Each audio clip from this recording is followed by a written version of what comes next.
오늘 말씀의 제목을 한번 따라 하실까요?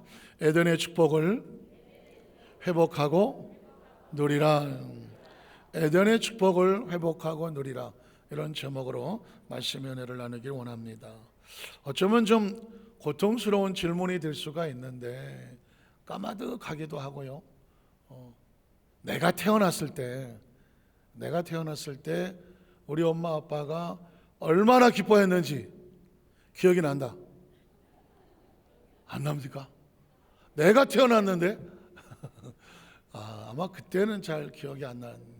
그러면 반대로 내가 아이를 낳았을 때, 무조건 아직 아이를 안 낳으신 분도 계시고 또 아이를 낳은 지가 워낙 오래돼서 기억이 가물가물하시기도 하는데, 어쨌든 아이를 이 세상에 태어나고 그 아이를 바라본다는 것은 엄청난 감동이겠죠. 그리고 흥분이고 감격이겠죠. 저는 저희 아이가 한 5년 만에 태어났습니다. 그래서 그 아이가 사실 거의 포기할 수도 있었는데 덜커덕 아이가 하나님 선물로 주셔서 아이가 임신했다는 소식을 듣고 그때부터 잠을 잘 못 잤어요. 왜냐하면 어쩌면 남자들의 로망이라는 게 그런 거 있잖아요. 나를 닮은 사내아이, 아들이라면 사내아이를 데리고 손을 잡고 같이 걸어가는, 또 목욕탕에 가갖고, 저는 때가 별로 없습니다. 아빠의 등을 아이가 밀어주고 아이의 등을 밀어주고, 이게 이제 남자들의 로망 같기도 하고요.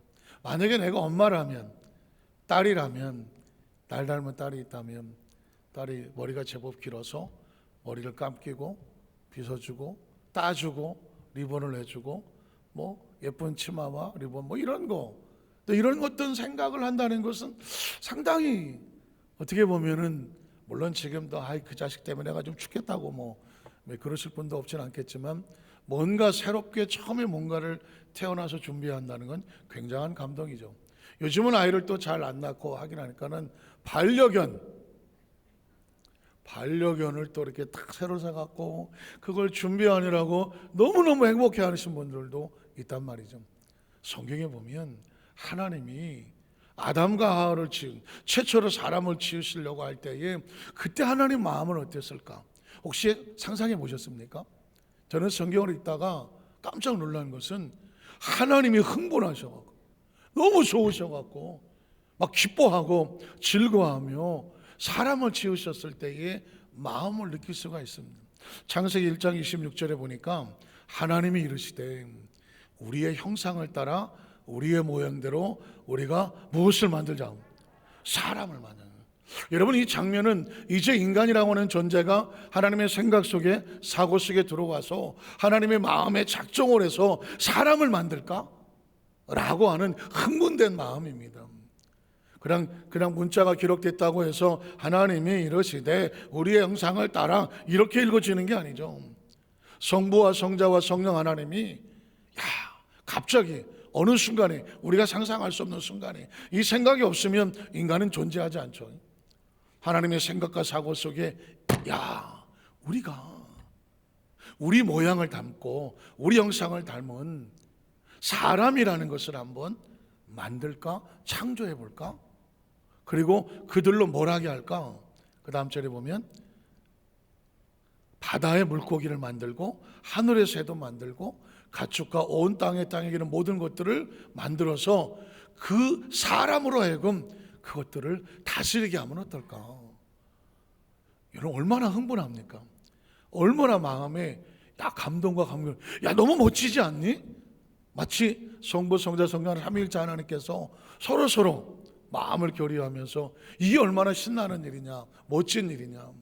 사실 이게 우리의 어떤 관계가 있냐면, 저와 여러분이라고 하는 존재가 최초의 인간은 아니라고 할지라도 하나님이 우리를 이 세상에 보냈을 때에 어떤 마음으로 보내셨는지를 눈치챌 수 있는 거거든요. 하나님은 사람을 처음 만드셨을 때 어떤 마음이셨을까? 흥분하고 감동하며 이걸 다스리게 하면 얼마나 좋겠어. 얼굴에 표정이 보이지 않습니까? 그 다음 절에 보면 또 하나님이 자기 형상 곧 하나님의 형상대로 사람을 드디어 만드셨습니다. 만들었는데 거기서 남자와 여자를 만드셨습니다. 남자는 이렇게 만들고 여자는 이렇게 만들어서, 그래서 생육하고 번성하는데 이 모든 것들을 하나님이 기획하고 설계하고 하나님께서 꿈을 꾸시고 구상하고 존재하게 만드는 거죠. 그래서 존재가 되는 거거든요. 창조하시고 그 다음 절에 보면 하나님이 그들에게 무엇을 주시고 복을 주시는 거죠. 복은요, 어디서 구하고 복을 주시옵소서 비로소 받는 복이 아닙니다. 하나님 안에서는 하나님의 자녀들을 창조할 때 이미 무엇까지 주시고 복을 주시는 겁니다. 저와 여러분 존재적으로 하나님의 무엇을 받은 사람이다? 복을 받은 존재예요. 난 하나님의 존재적으로 복을 받은 사람입니다. 이걸 여러분이 이 시간에 머릿속에, 사고 속에 지금 형편과 처지와 살아온 삶이 아무리 힘들고 어렵고 상처투성이고 지금도 어려운 고비를 지나간다고 할지라도 존재적으로 하나님은 저와 여러분을 어떻게 만드셨냐면 흥분과 감격과 그리고 하나님의 형상과 모양과 하나님의 DNA를 집어넣으셔서 누구도 닮지 않고 하나님을 닮은, 그리고 거기에다가 복을 주셔서 그냥 복을 주셔서 어떻게 하나님이 이르시되 생육하고 번성하고 땅에 뭐 해라? 충만하게 살아라. 충만하게. 그러니까 이 마음이, 저는 그게 너무 신기한 거예요. 저와 여러분이 이 세상에 존재할 때 하는 나라는 존재가 이 세상에 태어날 때 나를 알아준 사람이 있을까? 나는 어떤 목적을 가지고 태어났을까? 나는 가치가 있을까? 아니, 내가 존재할 이유가 있을까? 어쩌면 그런 아픈 상처를 가지고 태어나신 분도 있을 수 있어요. 제가 아는 집사님 한 분은 딸이 6 있는 집에 7째로 태어났어요. 7째로. 태어나자마자 할머니가 그 아이를 데려다가, 옛날엔 아랫목, 운목 있잖아요. 아랫목은 따뜻하고 운목은 차잖아요. 거기다가 운목에다 밀어놓고 엎어놨대. 엎어놨어. 왜 엎어놨을까요? 알아서 죽으라고. 딸이 6이나 있는데 7째 또 딸인 거야. 할머니가 너무 실망을 해서 그걸 운목에 끌어다 깎는 핏덩어리를 갖다가 엎어놨어. 그 할머니 심정도 이해는 되지만 그 얼마나 어떻게 하면 그렇게 하겠어. 그런데 그 아이가 안 죽었어. 빵긋빵긋 웃으면서 살아있었어. 그 죽일 수가 없잖아요. 그 아이가 커서요, 그 집안 지금 먹여 살려. 나 세상 팔자 모르는 겁니다. 그 할머니가 엎어나서 그냥 그걸로 끝났으면 그 집안 어떻게 될 뻔했어요. 그 집사님을 제가 잘 아는데요, 제가 이래요. 목사님, 우리 집안 내가 먹여 살려요. 모르는 거예요. 어쨌든 간에 어떤 상처와 아픔이 있었든지 간에 오늘 존재적으로 하나님이 나를 어떻게 생각하실까? 기억하십시오. 복을 주시고 기뻐하고 즐거워하고 흥분하고 감격해서 이 시대에 저와 여러분을 보내셨다는 그거 하나만 가지고도 인생의 삶을 살아가면서 힘들고 어렵고 여러 가지 난관이 있지만 그럼에도 불구하고 나를 기뻐하시고 보고자 하나님이 이 과정을 반드시 어떻게 하실 것이다? 이겨나가고 넘어나가고 마침내 웃게 하실 거예요. 믿으십니까? 우리 첫 번째로 하나님이 처음 아담과 하와를 지어놓으시고 에덴에서 살게 하셨는데 에덴의 축복에 대해서 한번 알아보기를 원합니다. 혹시 여러분 최근에 아이를 낳으신 분 있는가? 혹시 베이비 샤워라고 들어보셨습니까? 베이비 샤워 들어보셨습니까? 아마 한국에서는 제가 못 들어본 말이긴 하는데 미국의 선교사를 할 때에 베이비 샤워라는 건 뭐냐면 어떤 사람이 임신을 해서 아이를 낳을 산딸이 됐습니다. 산딸이 되다가 보면 아이 갓난아기 태어나기 위해서 준비할 게 많잖아요.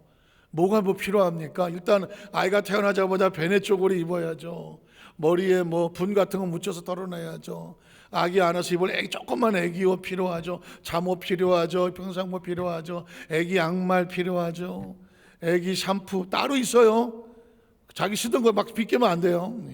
애기 샴푸 따로 있죠. 애기 목욕시킬 샴푸 따로 있죠. 애기 비누 따로 있죠. 애기 목욕탕 조그만 거 따로 있죠. 애기 목욕탕에 걸치는 망 있죠. 애기 옷 따로 있죠. 요 이불 따로 있죠. 나 이렇게 다 기억한 줄 나도 몰랐어.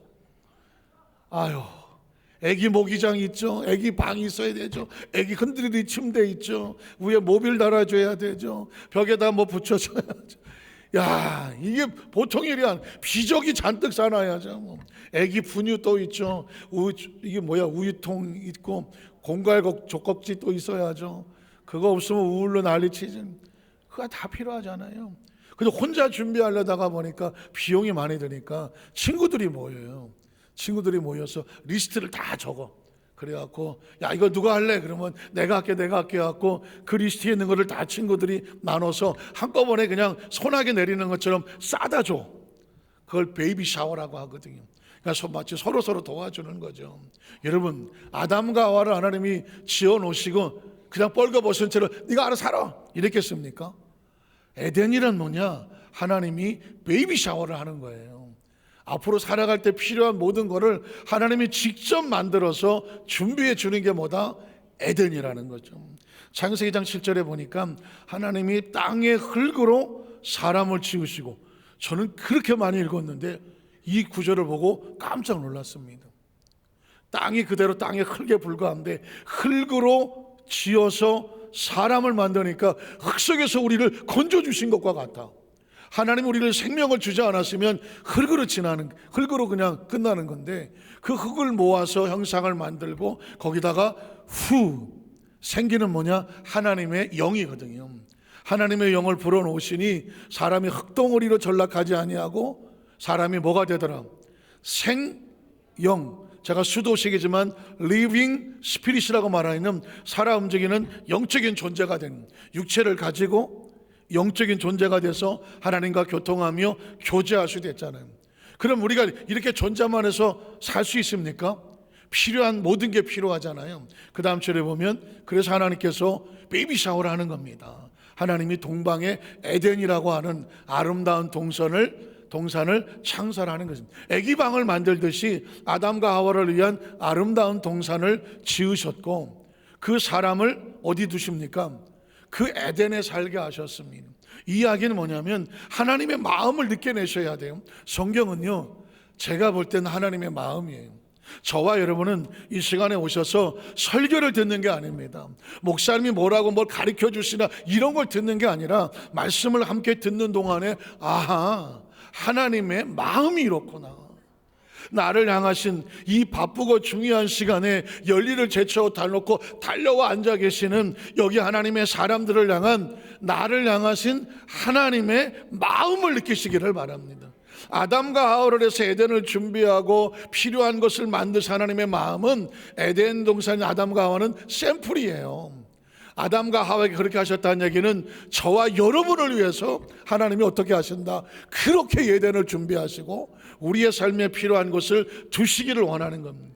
다시 말해서 하나님은 우리를 광야에다 던져버리는 것이 아니라 가장 최고의 아름다운 동산에서 행복한 삶을 살기를 원하시는 겁니다. 그 다음 절을 보면 또 하나님이 그 땅에서 보기에 아름답고 먹기에 좋은, 그냥 대충 그냥 아무나 심어 놓으시지 하나님이 선별을 합니다. 아름답고 보기에도 아름답고 먹기에도 좋은 과실이 풍성한 나무를 어떻게 했다? 나게 하셔. 왜 그럴까요? 하나님은 저와 여러분에게 아무거나 주고 싶어 하십니까? 가장 좋은 걸 주고 싶어 합니까? 가장 좋은 걸 주고 싶어 합니다. 이 시간 저와 여러분의 의식 속에 사고 속에 이게 하나님이 나를 향한 이 땅의 삶을 살아가면 하나님은 나에게 가장 좋은 것을 주고 싶어하는 하나님의 마음을 가슴에 채우시기를 주의 이름으로 축원합니다.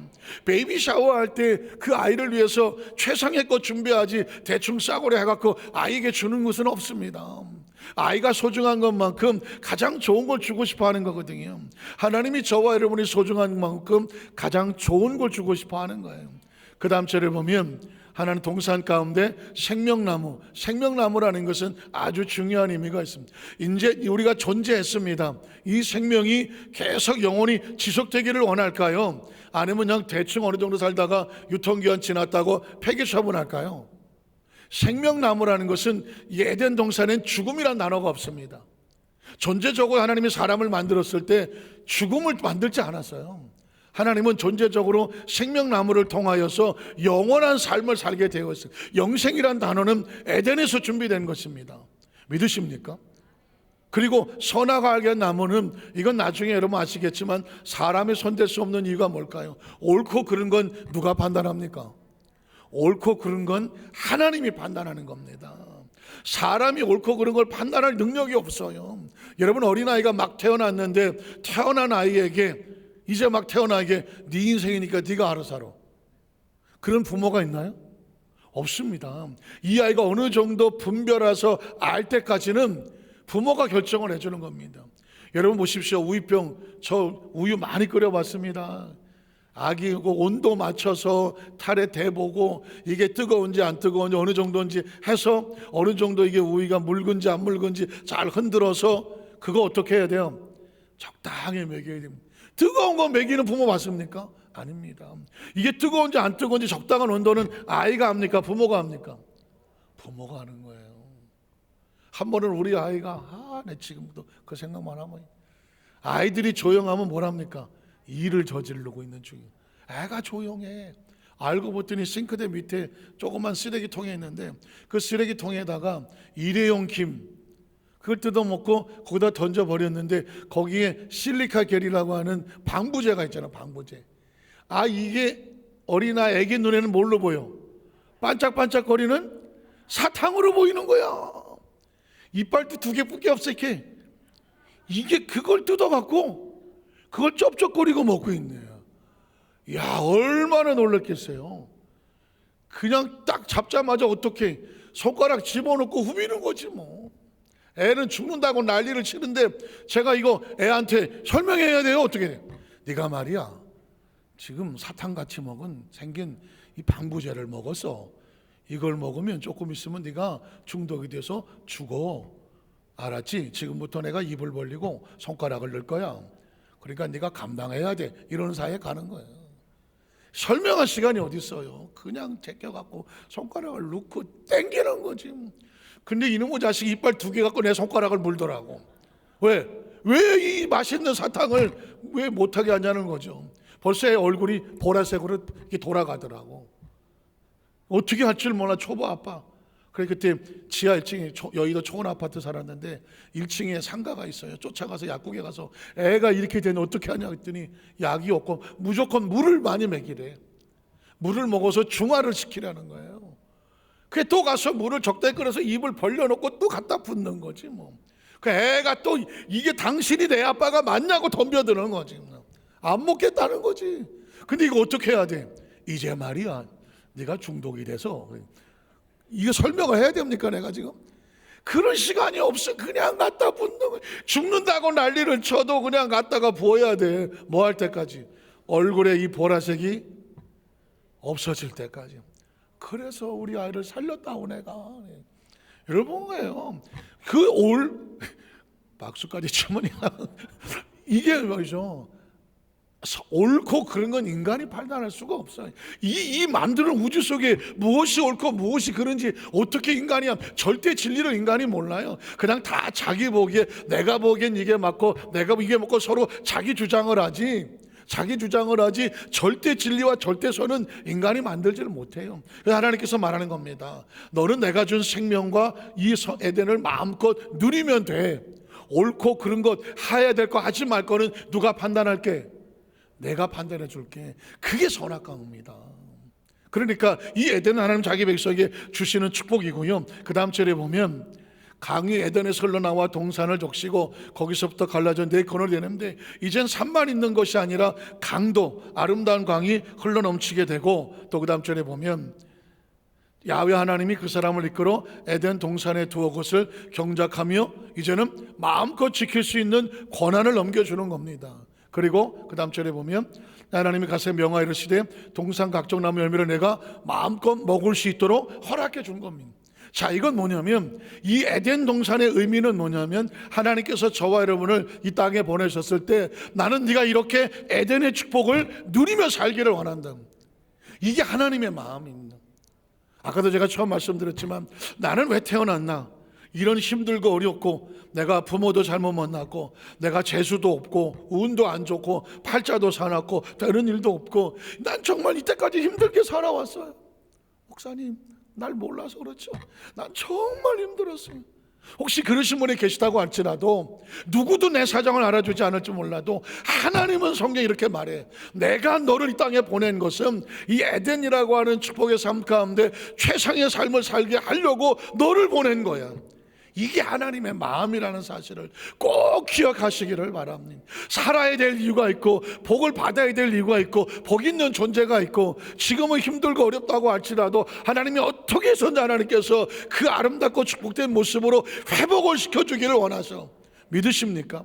제가 최근에 이 말씀을 묵상하기 전에 한 단어가 입에서 자꾸 맴돌았어요. 자연이라는 단어입니다. 자연. 혹시 자연의 뜻을 아십니까? 자연이라는 단어를 모를 사람은 없을 거예요. 근데 자연의 뜻이 뭐냐고 설명해 달라고 말하면 자연을 이걸 뭐라고 설명하지? 순간 당황하게 되는 거거든요. 자연. 근데 예를 들면 조금씩 이제 이해가 되죠. 나는 자연 미인이다. 아니다. 나는 조금 칼을 댔다. 고개 안 숙여도 돼요. 제가 잘 몰라 봐요. 자, 쉽게 얘기해서 성형으로 이뻐진 사람은 성형 미인이라고 말하고 고개 안 숙여도 돼요. 원래 칼을 안 댔는데도 나는 미인이다 이런 사람을 자연 미인이라고 말하잖아요. 그러니까 뭔가 인공적으로 어떻게 한 거는 자연이 아니고 원래 있던 상태를 보면 자연이다 이렇게 표현하는 것 같죠. 예를 들어서 수풀도 자연님이 있습니다. 그냥 자기 이렇게 만들어진 수풀은 자연님이라고 말하는데 저 바닷가에 가면 태풍을 막기 위해서 일렬로 쭉 나무를 세워놔서 수풀을 만들어 놨어요. 그건 뭐라고 말해요? 인공님이라고 말하죠. 사람이 만들었다는 것입니다. 자, 조금 눈치가 채겠지만 자연이라는 단어를 제가 사전에 찾아봤습니다.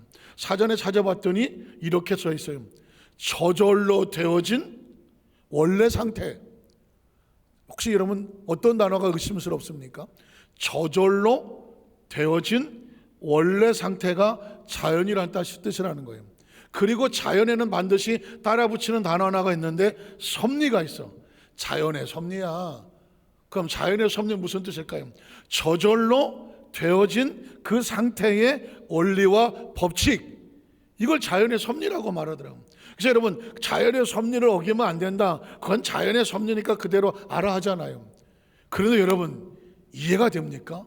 이 세상에 우주 안에 저절로 되어진 거 있으면 나와보라 그랬지. 하나님이라는 존재를 빼버리고 만들려니까 우주는 저절로 됐다.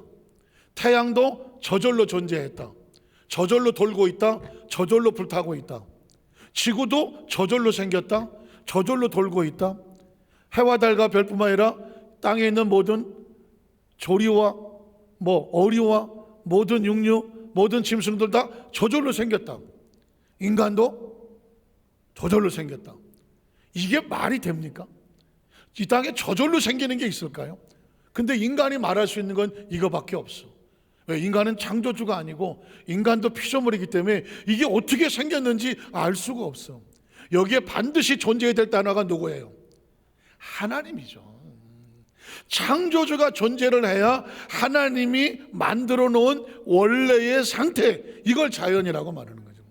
하나님이 만들어 놓은 원래의 상태에 되어지고 있는 원리와 법칙을 자연의 섭리라고 말하는 거죠. 그래서 자연의 섭리를 다른 말로 신의 섭리라고 말합니다. 신이 누군지를 모르지만 그냥 또 없다고 하기에는 그러니까 신의 섭리라고 말하죠. 우리는 그 신을 누구라고 믿습니까? 창조주 하나님의 섭리라고 말하는 거죠. 하나님을 믿든지 안 믿든지 자연은 섭리대로 움직이고 있는 거고요. 저와 여러분도 그 섭리 안에 살고 있는 거예요.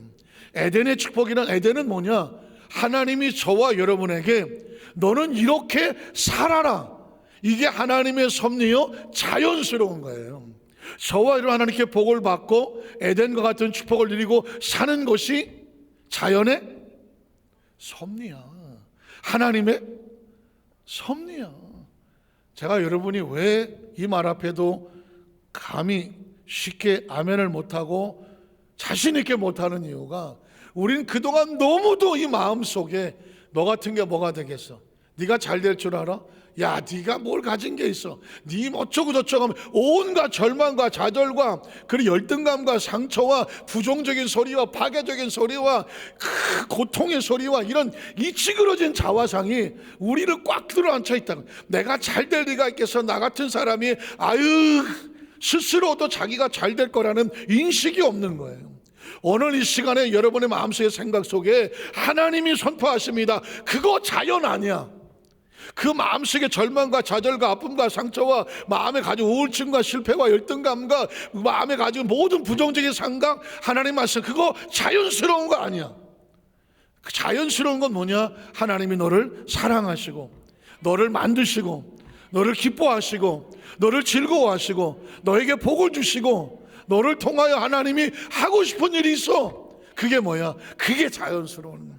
오늘 시간 여러분 하나님 안에서 복을 받는 그게 자연스럽다는 것을 꼭 기억하셔야 돼요. 그러면 두 번째로 자연의 섭리를 어기면 어떻게 됩니까?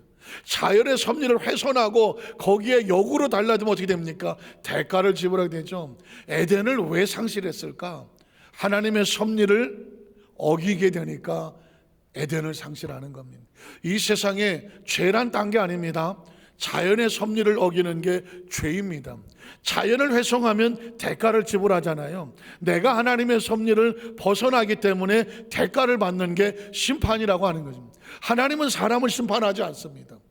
하나님은 사람을 심판하고 처벌하고 징계하지 않습니다. 자연의 섭리 안에 있으면 그대로 행복하게 살게 되어 있습니다.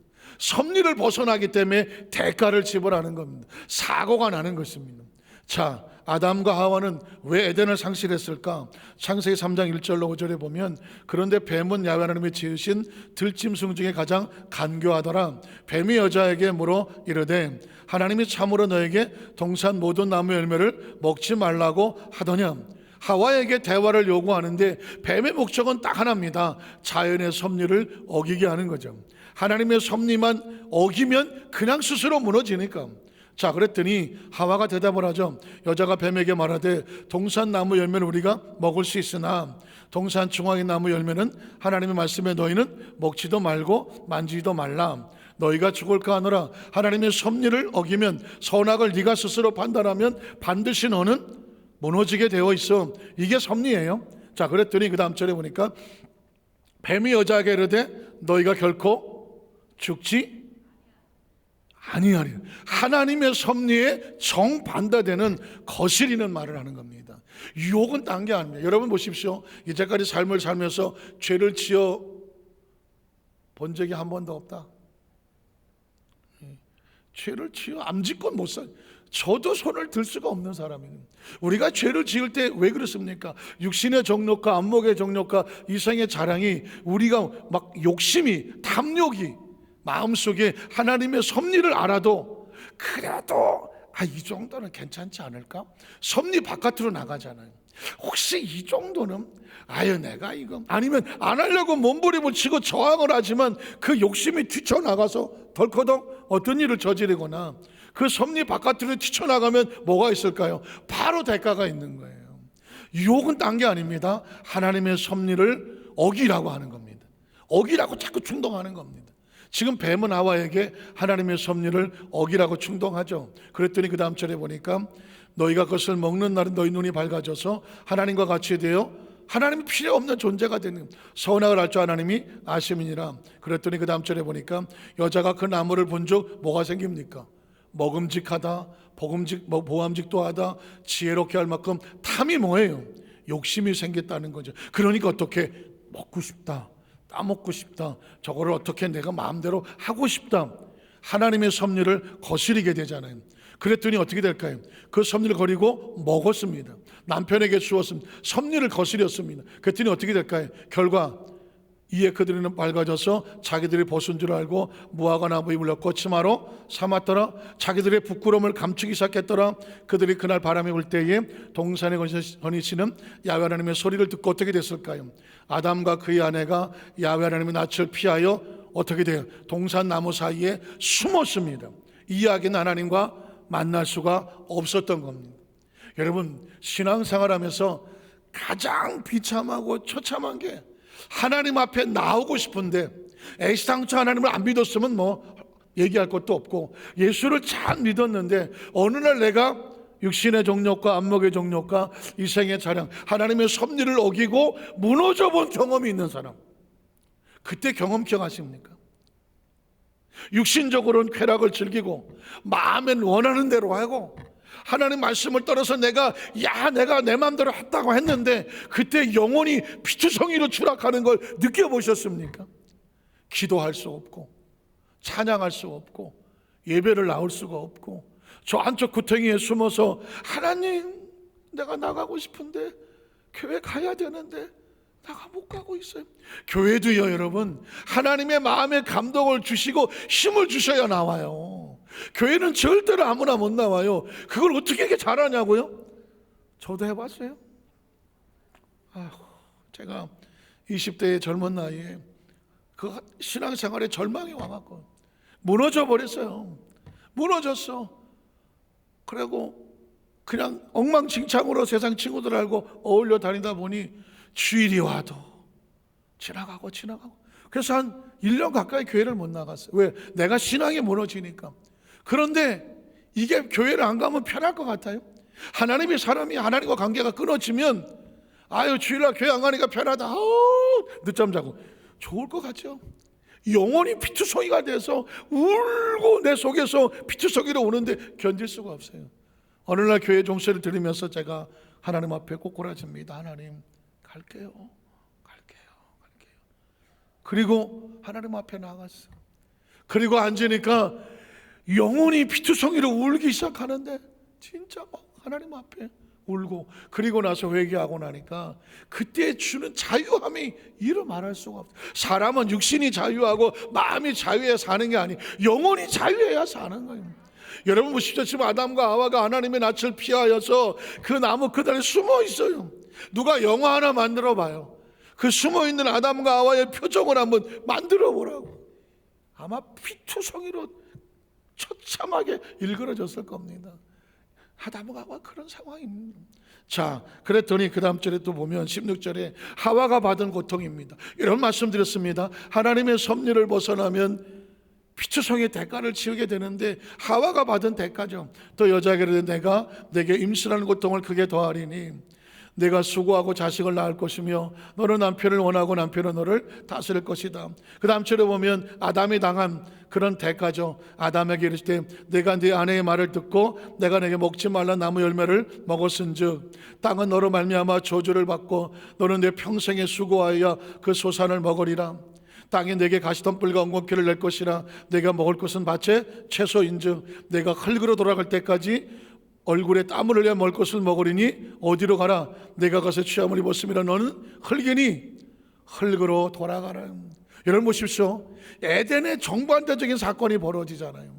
어디가 자연스럽다고 말했습니까? 에덴이 자연스러운 겁니다. 에덴을 떠난 아담과 하와의 삶은 자연스럽습니까? 부자연스럽습니까? 부자연스럽죠. 하나님은 저와 여러분이 자연스럽게 살기 원할까요? 부자연스럽게 살기 원할까요? 자연스럽게 살기 원한 겁니다. 죄로 인하여 부자연스럽게 무너진 지금 인생의 삶이 하나님 없이 사는 삶이 이 부자연스러운 삶이잖아요.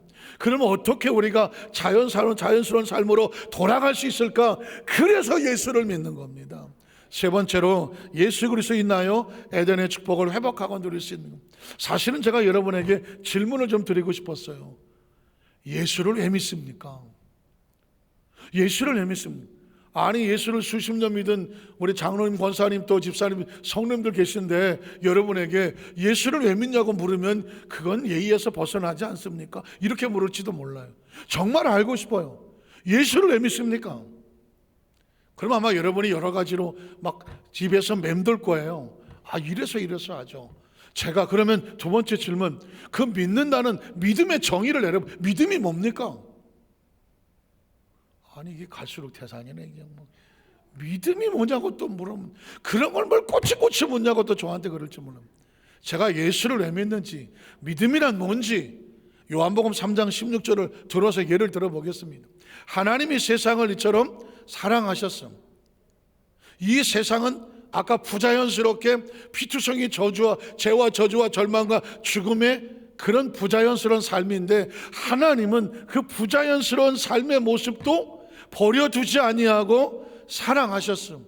그래서 누구를 보냅니까? 독생자 예수 그리스도를 이 부자연스러운 세상에 보내주셨음. 그리고 그 다음 절에 보면 이 땅의 삶을 사는 삶 가운데에 예수를 하나님의 아들로 믿는 자마다 뭐 하지 마라, 멸망하지 말고 무엇을 얻어라, 영생을 얻게 하려 하시면, 이 말씀을 모르는 사람은 없어요. 그러면 믿지 않았을 때는 어떻게 돼요? 우리가 믿기 전에는 영생이 없었던 삶이죠. 멸망하는 삶이었죠. 그런데 믿음으로 말미암아 다시 멸망의 삶에서 구원의 삶으로, 영생의 삶으로 다시 찾게 되었죠. 그러니까 각설하고 예수를 믿는다는 것은 예전에 우리 자연스러운 삶을 다시 찾아주시려고 하는 하나님의 축복의 길이고 진리고 생명입니다.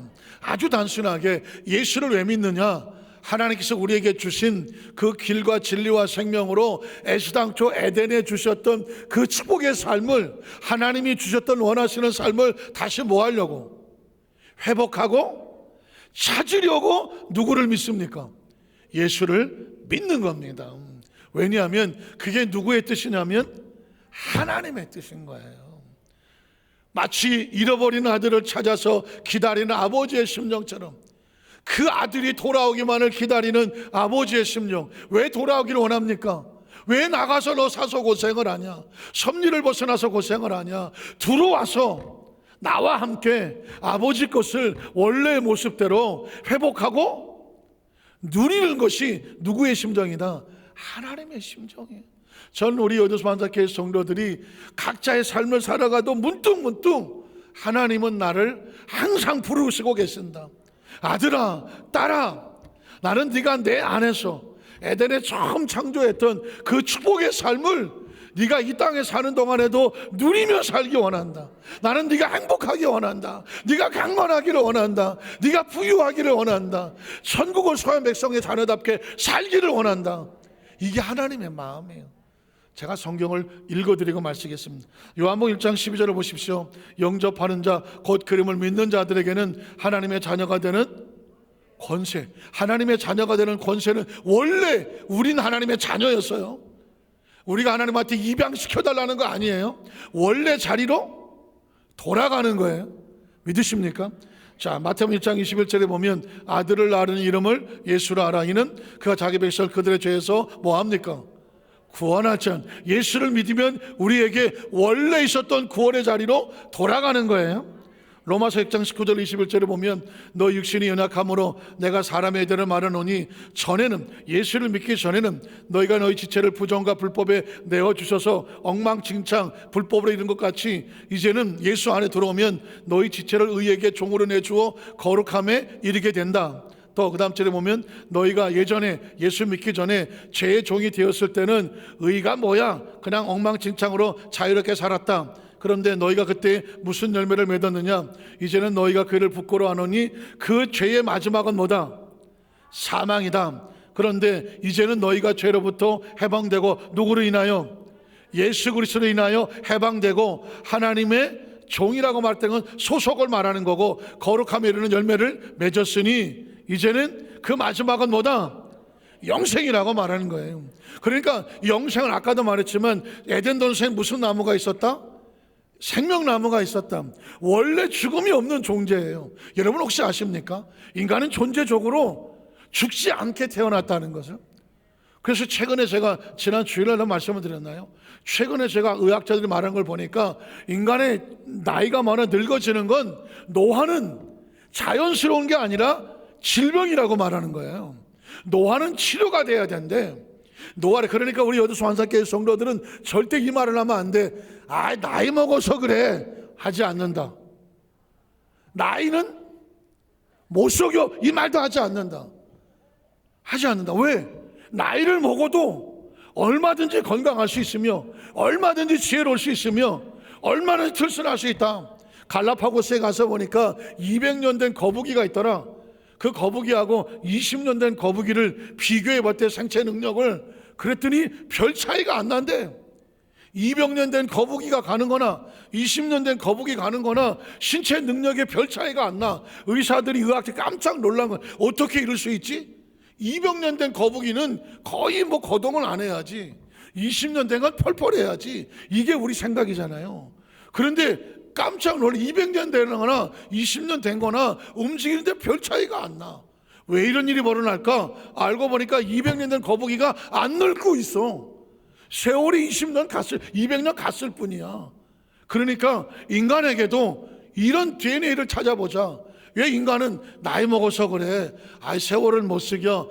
다 나이 먹으면 그런 거야. 왜 여기에 얽매여 있느냐? 의학자는 도전합니다. 그래서 에이지레스라고 하는 나이가 없다, 그런 그 미국 의학책 하나가 지금 이제 나오고 있는데, 제가 읽게 되면 제가 마지막 설명을 또 드리겠습니다만은, 의식과 사고를 바꿔놓는다니까.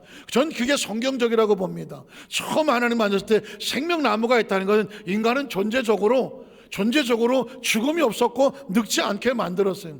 죄가 들어와서 부자연스러워지니까 120년 살아라고 되어 있는 거예요. 그러면 다시 하나님 안으로 자연으로 돌아가면, 자연스럽게 돌아가면 우리의 생명은 하나님께서 튼튼하게 만들어 주실 수도 있는 거예요. 성경에 우리가 900년 살았다, 뭐 500년, 700년 살았다고 하니까 어렸을 때 생각에, 성경이 무슨 신화인가? 무슨 뭐 전설의 고향인가? 사람이 어떻게 900년을 살아? 아마 이런 생각 안 해본 사람 없을 거예요. 그런데 삶을 보니까, 아니, 존재적으로 인간은 그 생명 자체가 하나님이 생명나무를 공급하면 죽음이 없게 되어 있다니까. 그러니까 오늘 성경 보십시오. 예수를 믿는 성도들의 마지막 삶은 영원한 생명이라, 영생이란 단어는 기독교 외에는 쓰지 않는 단어예요. 다른 데 쓰는 것은 무슨 뭐 윤회한다든가 뭐 영겁으로 뭐 이런 말을 쓰지. 자, 그렇고 그 다음 절 마태복음 8장 10절 17절에 보면, 저문의 사람들이 귀신들을 많이 데리고 예수께 오거늘, 예수께서 말씀으로 귀신들을 쫓아내시고 병리들을 다 고치시는데, 이유가 뭐야? 이는 선지자 이사야 구약에 예언된 말씀에 우리 연약한 것을 누가? 예수께서 친히 담당하시고 병을 짊어져 주셨으니, 이걸 이루려는 거니까. 잘 들어보십시오. 우리가 있는 질병, 이 질병을 누가 짊어졌어? 예수님이 짊어져 주셨으니 너희는 이제 그 병을 짊어질 이유가 있다 없다? 있다 없다? 없다는 겁니다. 그러면 이게 재수가 좋고 요액이냐? 아니거든요. 에덴 동산에 병이 있었을까 없었을까? 병이 없지. 죽음도 없는데 병이 있나요? 하늘 예전으로 돌아간다는 얘기는 예수 그리스도로 말미암아 우리의 모든 질병을 짊어져 주셨으니 너희는 나음을 입을지어다. 그러니까 성경 우리가 저가 채찍에 맞음으로 이미 너희가 나음을 얻었느니라 하는 거예요. 하나님께서 원하시는 것은 내 이름을 경외하는 너희에게는 의로운 해가 떠올라서 치료하는 광선을 발하여 줄 거니까, 너희가 치료받고 외양간에 갇혀있던 그 외양간에 있던 송아지가 외양간을 뚫고 나오면 기뻐 뛰는 것처럼 그 질병에서 나올지어다.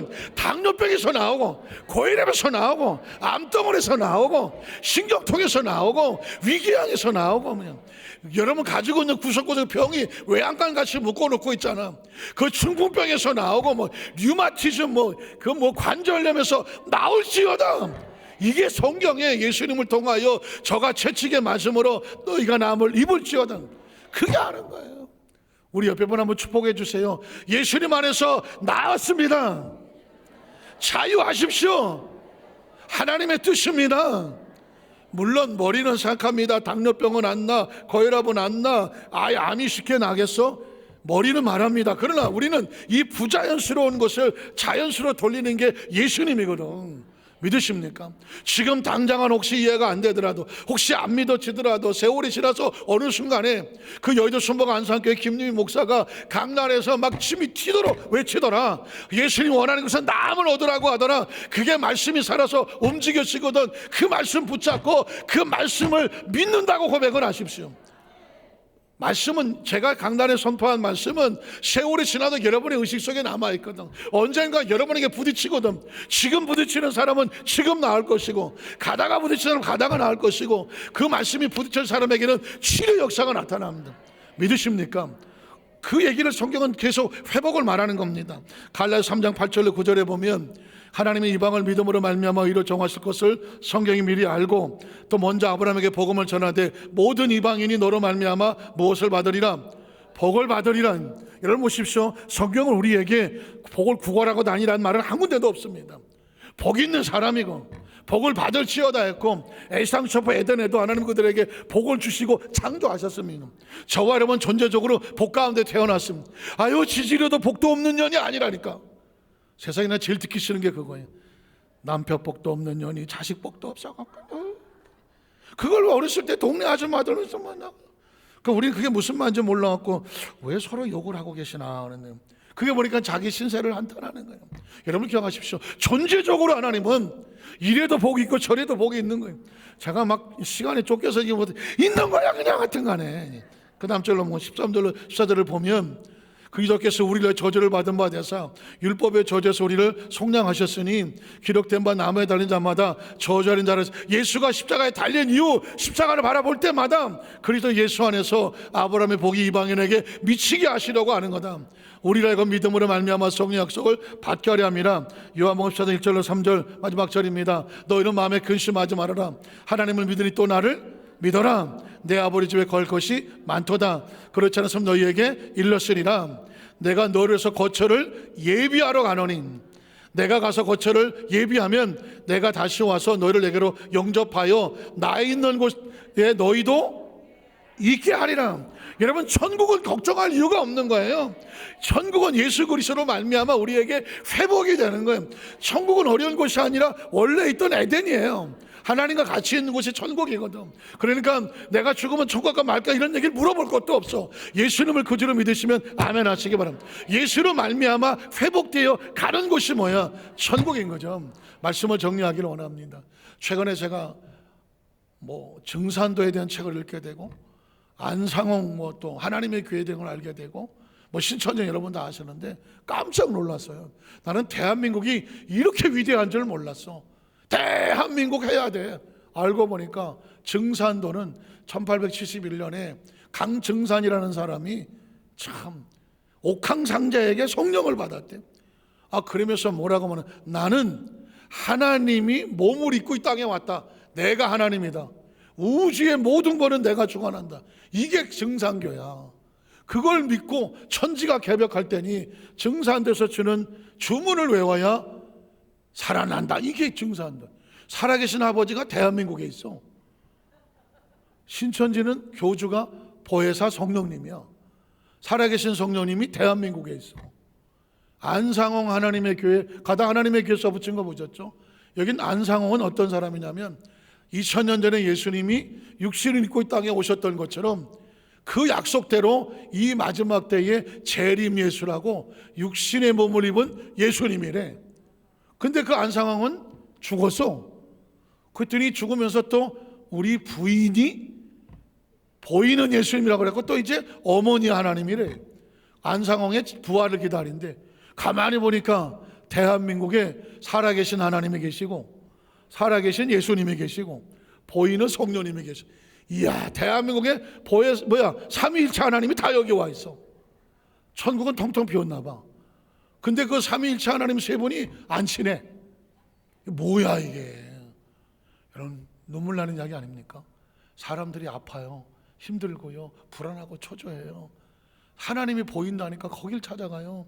예수님이 보인다니까 사람을 보고 예수님이라고 찾아가요. 성령님이 사람으로 왔다니까 거길 찾아가요. 이게 우리나라 영적인 현실입니다.